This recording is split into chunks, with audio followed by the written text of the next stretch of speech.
Hello guys, welcome to my YouTube channel Pankaj Anshu vlog. तो आज का ब्लॉग होने वाला है थोड़ा स्पेशल, क्योंकि ये वट सावित्री पूजा स्पेशल ब्लॉग है। और इस ब्लॉग में आप देखेंगे वट सावित्री की पूजा कैसे होती है। मोस्टली यूपी बिहार के लोग इस व्रत के बारे में जानते हैं, और भी कहीं जैसे उत्तराखंड और भी साइड के लोग इस व्रत को अब करने लगे हैं। तो इस वीडियो में आपको पूरा व्रत करने की विधि और इसमें वट सावित्री की कथा भी आपको पता चलेगी। वट सावित्री पूजा में बरगद के पेड़ की पूजा होती है। बरगद के पेड़ में हम रक्षासूत लपेटते हैं, परिक्रमा करते हैं और इसमें बरगद के पत्ते को बाल में लगाते हैं और इसकी पूजा करते हैं, जिसमें फल फूल प्रसाद चने सिंदूर रोली इन सब चीज़ों से पूजा होती है बरगद के पेड़। जिन्हें बरगद का पेड़ नहीं मिलता है आसपास, तो वो पौधे का टहनी लेके और घर के गमले में ही लगा देते हैं और उसकी घर में ही पूजा करते हैं। वैसे दोनों अच्छा है, मंदिर जाके पूजा करें बरगद के पेड़ की, या घर में टहनी लगा के पूजा करें, दोनों सेम ही होता है, सेम तरीके से होता है दोनों ही पूजा। और इस पूजा में बरगद के पत्ते ज़रूर से ज़रूर 5 पत्ते चढ़ाए जाते हैं और उस पर फल फूल चने गुड़ प्रसाद ये सब कुछ चढ़ता है। मेरा तो ये पहला वट सावित्री है, इससे पहले मैंने अभी तक किया नहीं था, ये मैंने फर्स्ट बार ही किया है। तो हो सकता है कुछ मुझसे मिस्टेक भी हो जाए, बट जितना मुझसे हो पाया मैंने वीडियो में कवर करने की कोशिश करी है, ताकि नेक्स्ट टाइम से कोई करे तो इस वीडियो को देख के कर। क्योंकि जब मैं पहली बार करने जा रही थी तो मैंने भी बहुत सारे लोगों के वीडियो देखे, समझने की कोशिश की, घर पर भी बात किया पूछा, लेकिन मैं अकेले यहाँ थी तो मुझे समझ नहीं आ रहा था। फिर भी मैंने कोशिश करा कि सबको नेक्स्ट ईयर से किसी को दिक्कत ना हो, ये वीडियो देख के सही से समझ आ जाए कि पूजा ये कैसे करते हैं। जैसा आप देख सकते हैं 5 पत्ते मैंने रखे हैं और उस पर फल, उस पर फूल रोड़ी चंदन सिंदूर ये सब मैंने लगा रखा है। इस व्रत की पूजा दिन में ही होती है। सुबह नहा धो के अच्छे से 16 श्रृंगार करके और हम जाते हैं बरगद के पेड़ के पास और वहाँ पे पूजा करते हैं।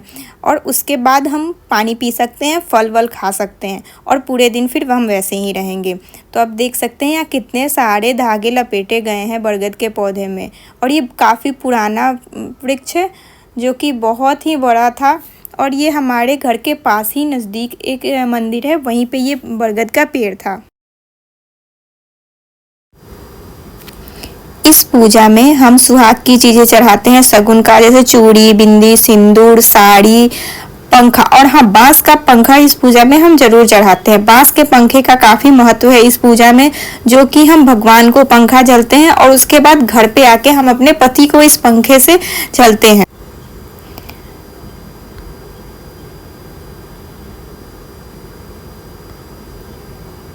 अब मैंने यहाँ सब कुछ चढ़ा दिया है। अब मैं आरती के लिए दीप जलाने जा रही हूँ।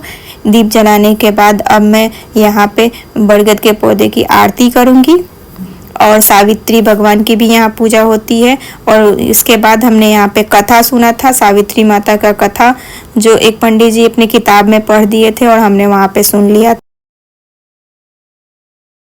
वट सावित्री की पूजा में सावित्री और सत्यवान की कथा होती है, जो मेरे इस चैनल पंकज अंशु ब्लॉग में ऑलरेडी मैंने डाल रखा है।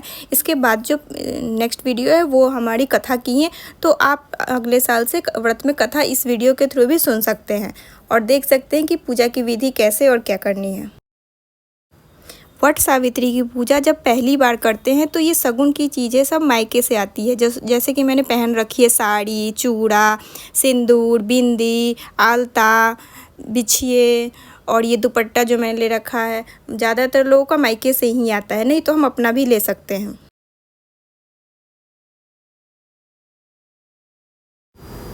यहाँ पूजा करने के बाद बरगद का एक पत्ता अपने बालों में लगाते हैं। और ये आप देख रखे हैं मैंने पोनीटेल बना रखा था और मैंने क्लिप लगाई नहीं थी, तो मैं अपने रबर बैंड में ही इस पत्ते को जैसे तैसे लपेट रही थी। बहुत मुश्किल हो रही थी, फंस ही नहीं रहा था मेरे बालों में, और मैं घर से क्लिप ले जाना भूल गई थी। तो मैंने बस देख लीजिए रबर बैंड से कैसे फंसा लिया है पत्ते को, जैसे तैसे मोड़ के, वैसे तो खुला करके लगाते हैं पत्ते को, बट मेरे से फंस नहीं रहा था। और वहाँ कोई था भी नहीं, क्योंकि यहाँ जितनी भी लेडीज थे उनमें से मैं किसी को पहचानती नहीं थी।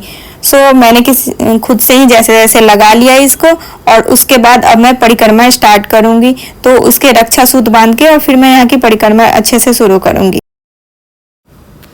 अब मैं परिक्रमा स्टार्ट करने जा रही हूँ। तो मैंने हाथ में डलिया ले लिया है, जिसमें मैंने रखा है सिंदूर और कुछ प्रसाद जैसे कि इलायची दाना और चने, ये सब रख लिया है। और मैं परिक्रमा जहाँ से स्टार्ट करूँगी वहाँ पहुँचने के बाद फिर मैं एक चुटकी सिंदूर लगाऊंगी पौधे पर और फिर अपनी मांग में लगाऊंगी।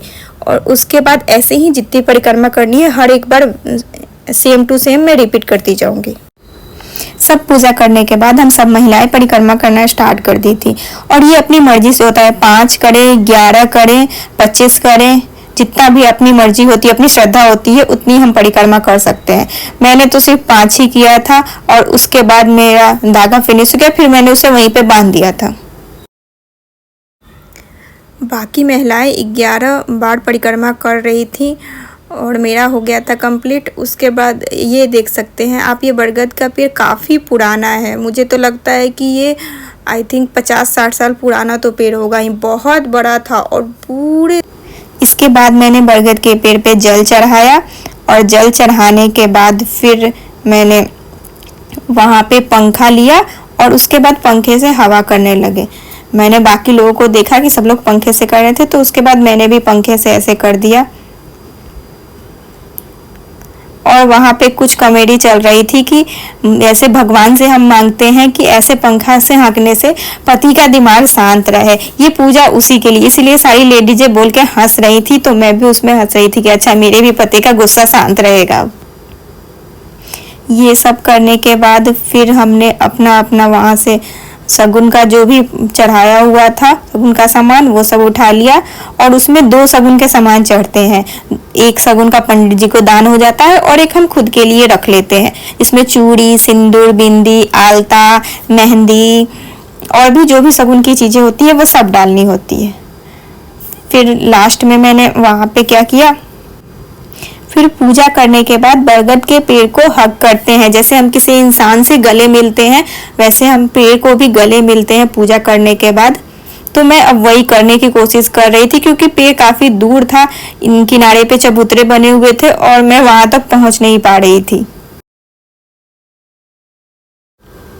हमारी यहाँ पे पूजा सब हो गई और इसके बाद हम घर पे जाके पति की पूजा करेंगे, उनको पंखा हाँकेंगे। उसके बाद यही व्रत हुआ कंप्लीट। आपको मेरा ब्लॉग कैसा लगा तो मुझे कमेंट करके जरूर बताएं और अगर पसंद आया हो तो लाइक एंड सब्सक्राइब करना ना भूलें। Thank you so much.